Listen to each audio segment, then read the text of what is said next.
இயேசுவின் அன்பு சகோதரமே, பிப்ரவரி மாதம் 25ஆம் நாளின்று புனித ராணி மரியா என்பவரை நினைவு கூறுகின்றோம். இவர் கேரளாவில் உள்ள எர்ணாகுளத்திற்கு அருகில் உள்ள புழுவாலி என்ற இடத்தில் 1954ஆம் ஆண்டில் பிறந்தார். இவர் பிறந்த 7ஆம் நாளிலேயே இவருக்கு திருமுழுக்கு கொடுக்கப்பட்டது. சிறு வயது முதலே இறைவன் மீது ஆழமான நம்பிக்கை கொண்டிருந்த இவர் வளர்ந்து பெரியவரான பிறகு புனித கிளாரா சபையில் சேர்ந்து துறவியானார். இதன் பிறகு இவர் உத்தரப்பிரதேச மாநிலம் பீஸ்னூர் பகுதியில் இருந்த ஏழைகள் நடுவில் பணி செய்தார். இப்பகுதியில் வட்டிக்கு கடன் கொடுப்பவர்கள், நிலசுவாந்தார்கள், கொலை குற்றவாளிகள் ஆகியோரின் தாக்கம் மிகுதியாகவே இருந்தது.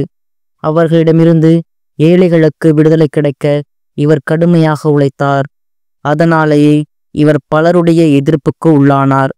1995ஆம் ஆண்டு பிப்ரவரி திங்கள் 25ஆம் நாள் இவர் பேருந்தில் சென்று கொண்டிருந்த போது உதயநகர் என்ற இடத்தில் சம்மந்தர் சிங் என்பவன் இவரை பலமுறை கத்தியால் குத்தி கொன்று போட்டான்.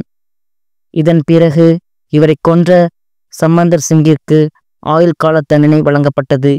மேலும் 2006ஆம் ஆண்டு புனித ராணி மரியாவின் தாயும் சகோதரியும் சிறையில் இருந்த சம்மந்தர் சிங்கை சந்தித்து அவனை மனதார மன்னித்தனர். அதனால் அவன் மனமாறினான்.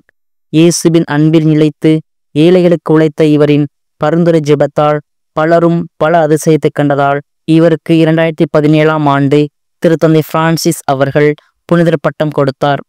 இம்மாபெரும் புனிதரை நினைவு கூறும் நாம் ஏழை எளியவருக்காக உழைத்து இறைவனை மகிழ்ப்பவர்களாக வாழ்ந்து நாள்தோறும் நன்மை செய்வோம், இறையாசிர் பெறுவோம்.